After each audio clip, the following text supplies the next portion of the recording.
السلام عليكم ورحمة الله. النهاردة ان شاء الله يا بنات هعمل معاكم كفر الغسالة اللي هي الفوق اوتوماتيك. قبل ما نبدأ كده نصلي على سيدنا محمد عليه الصلاة والسلام. هقول لكم هحتاج قد ايه قماش. هحتاج من القماش 160 اللي هو القماش اللي هو بتاع الملايات اللي احنا عارفينه، اللي هو عرضه 240 سنتي. هعمل ايه؟ اول حاجة هقطع متر. هاخد متر كده الاول اقطعه. المتر ده بقطعه ليه الاول؟ علشان المتر ده هو طول الغسالة. باخد المتر ده اللي هو طول الغسالة. ماشي. ادي المتر. يبقى انا فضل معايا كام؟ فضل معايا 60 سنتي. المتر دون. انا دلوقتي عايزه الف الغسالة من الثلاث جوانب. الغسالة من الثلاث جوانب اللفة بتاعتها دي بتبقى قد ايه؟ بتبقى مترين. طيب انا معايا القماش 240، بيبقى عرضه 240. يبقى انا هاخد من عرض القماش هاخد مترين بس. هاخد من عرض القماش مترين. وال40 سنتي دول خلاص مش هحتاجهم في حاجة.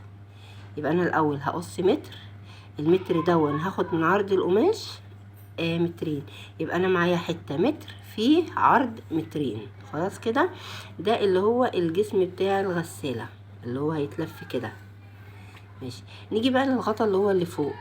الغطا اللي فوق انا قلت لكم ان انا هقص للغسالة متر و60. الغطا اللي فوق انا محتاجة 60 سنتي. محتاجة 60 في 60. محتاجة مربع 60 في 60. ماشي.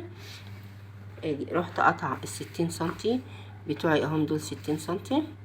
طبعا زي ما انتوا عارفين ان عرض القماش كبير.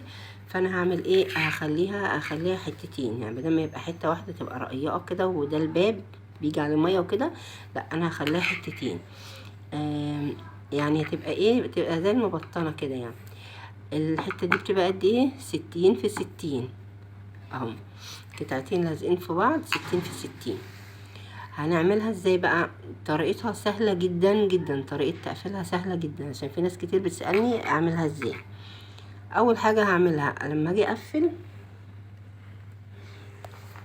امسك الحتة اللي هي معايا دي، اللي هي دي الحتة الكبيرة اللي هي متر في عرض مترين. هقفلها كلها. همسكها كلها اقفلها. انا هنا همسكها اتنيها من كل الجوانب اللي عندي. امسكها اتنيها كلها كده.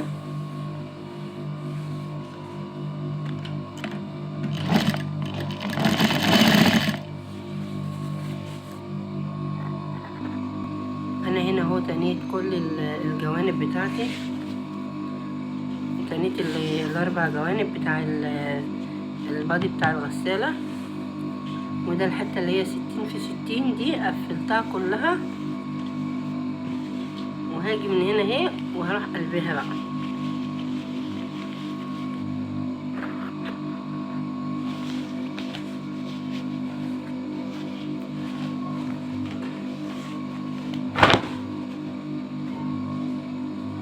اهو انا كده قلبتها.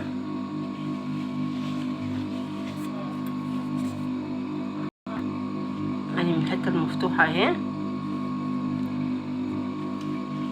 هروح داخله دي كده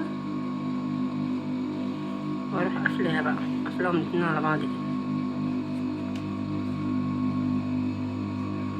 بحيث تبقى مقفله كلها اهي. وهمشي بقى بالخياط عادي كده.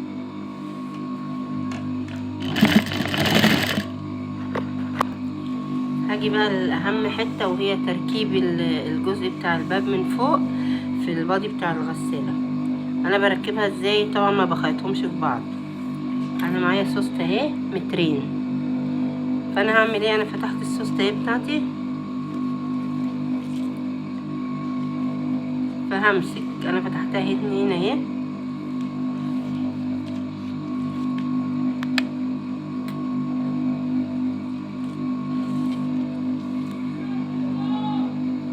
همسك الجزء دون واركبه كده من عند اللي هي المربع بتاعي اللي هو 60 في 60.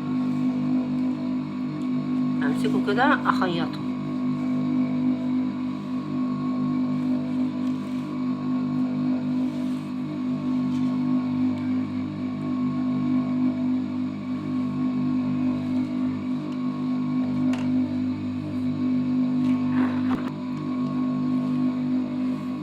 المترين اهي هلفها كلها على المربع بتاعي، يعني هتبقى من عند الاتجاه ده واللفة كده بالثلاث جهات. يعني السوستة بتاعتي دي انا عندي 60 في 60 و3 في 6 ب18، يعني 180. انا همسك السوستة بتاعتي هلفها على ثلاث جهات. وطبعا الجزء اللي هو ده اللي هو ورا ده اللي هو بيبقى عند ظهر الغسالة، ده ما بحتاجوش، ده ما بحتاجش اعمل فيه حاجة، ولا بخيطه ولا بحط له سوستة. انا بركب السوستة في الجنبين والجنب اللي قصادي. همسك الجزء ده هلفه كله عليها. انا كده همسك السوستة اهي، همشي على الثلاث جوانب بتاع القطعة اللي هي فوق بتاع الباب من فوق، هيبقى احطها من تحت كده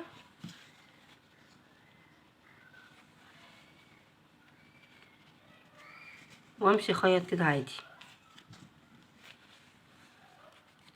همسكها بقى الفها كده كلها.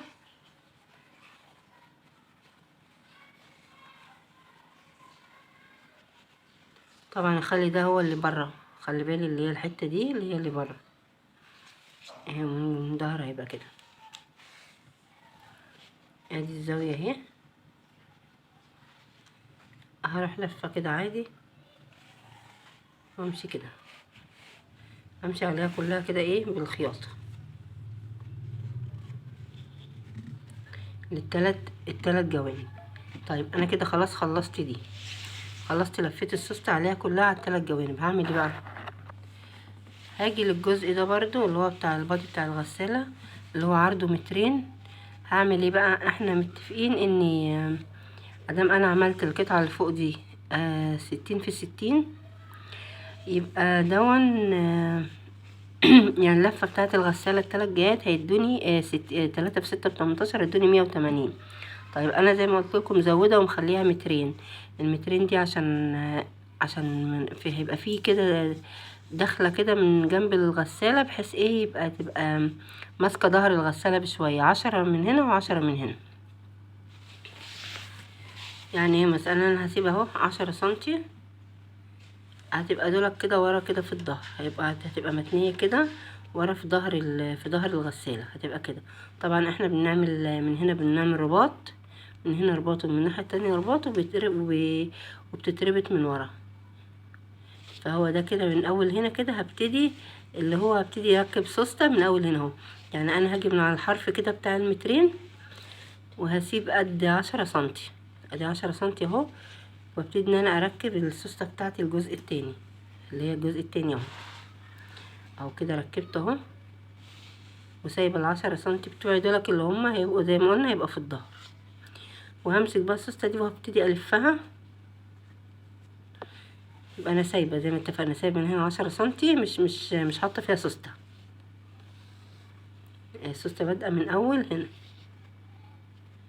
ابتدي الفها كلها كده عليها.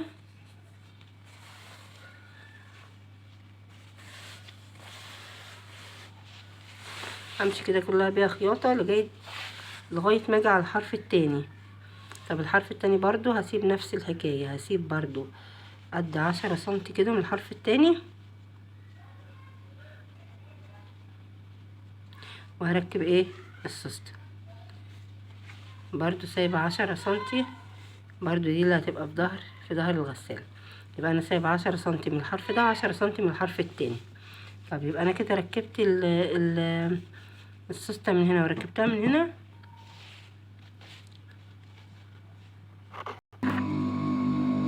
واجي الف اللفه دي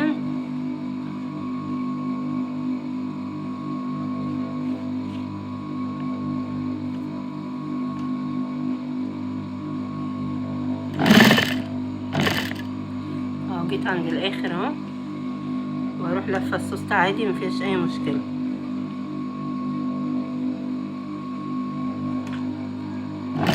اهم حاجه ان انا ما امشيش على الحرف ده، ما امشيش عليه بالخياطه.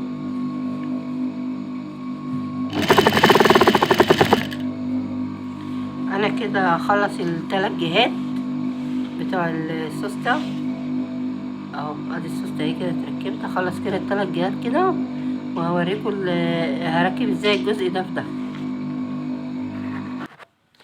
وفي طريقه تانية لو انا خايفه ان جنب يعني يجي اكبر من جنب. بص بعمل ايه؟ دي القطعه اللي هي 60 في 60. باجي عند الجزء ده اللي هو اللي هيبقى امامي. ادي عندي ادي ده الجنب ده، وده الجزء اللي هو هيبقى ايه امامي. اجي كده احاول ان انا كده ايه اخليها كده، اجيب النص. ادي جبت النص اهو واعمل علامه. جبت النص ده وعملت علامه اهي، علمت علامه. يبقى انا كده عارفه ان ده النص، ده المنتصف.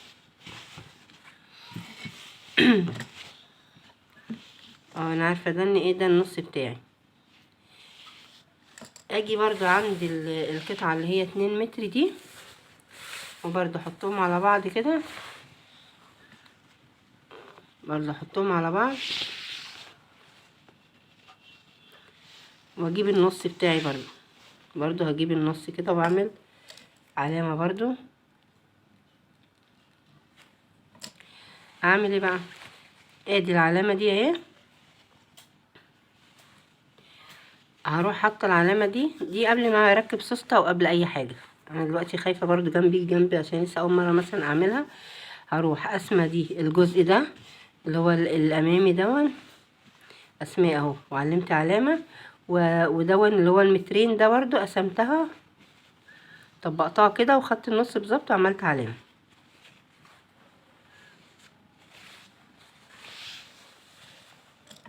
ادي العلامه بتاعتي اهي. اروح عامله ايه؟ اجيب العلامه دي احطها على العلامه ايه اللي هي بتاعت الجزء اللي هو بتاع الباب، احطهم كده على بعض بدبوس. يبقى انا كده علمت.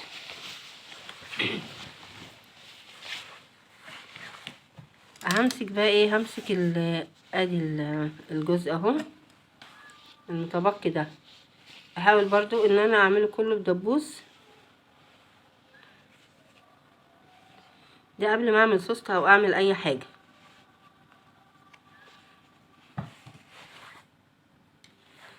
ادي اهو برضو افضل ماشيه بقى. دي عندي ادي الحرف اهو. معلش بقى المقلم ده ملخبط خالص في العين. ادي هفضل ماشيه كده. انا كده خدت اهو الجزء اللي بيبقى قدامي امامي.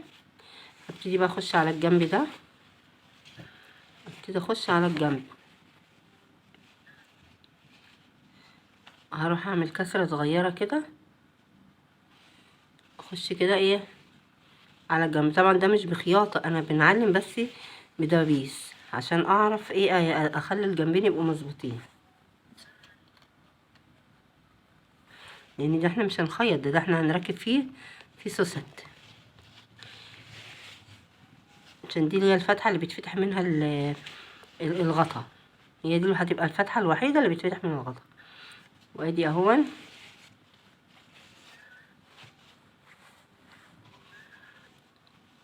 ادي اهو. يبقى انا كده ركبت وصلت اهو للاخر.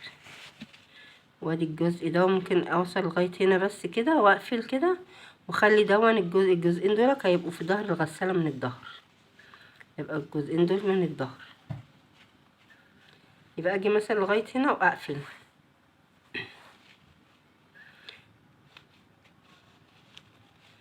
قبل ما اوصل للاخر اهو جيت هنا اقفل. عرفت بقى ان المكان ده اللي انا وصلت له الاخر ده هو ده اللي انا هركب فيه، هبدا فيه تركيب السوسته. ادي كده انا عملت الجنب ده، فاضل لي انا كده عندي الايه، وعملت هنا من قدام.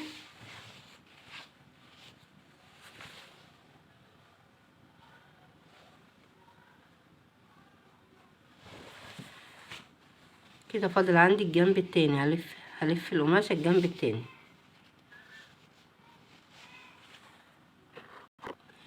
ادي كده خدت اهو الجنب التاني. وبرده هسيب برضو ايه قد كف كده.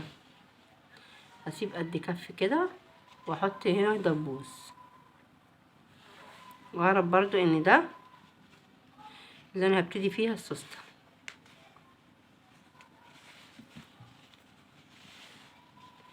اهو يبقى انا سبت قد كف كده من هنا وقد كف من ناحيه من الجنب التاني. انا كده ايه شبكت الدبابيس بتاعتي. اعمل ايه؟ هبتدي اهو اخيط بقى الحرف ده، اخيط الحرف ده اللي هو من ايه، من ورا، اللي هو اخر حاجه وصلت لها. اخر حاجه وصلت لها احاول ان انا اخيطه بقى ازاي. انا كده معلماه اهو، معلمه ان ده اخر الحرف بتاعي.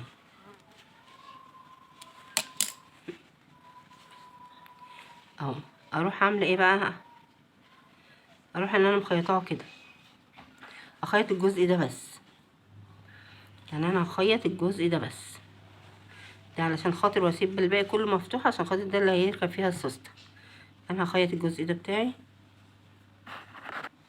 اهو، هعلم بدبوسه اهو عشان هي دي بس اللي انا هخيطها. زي ما قلت لكم دي سايبه حته اهي فاضيه، ده الجزء اللي انا هخيطه بس.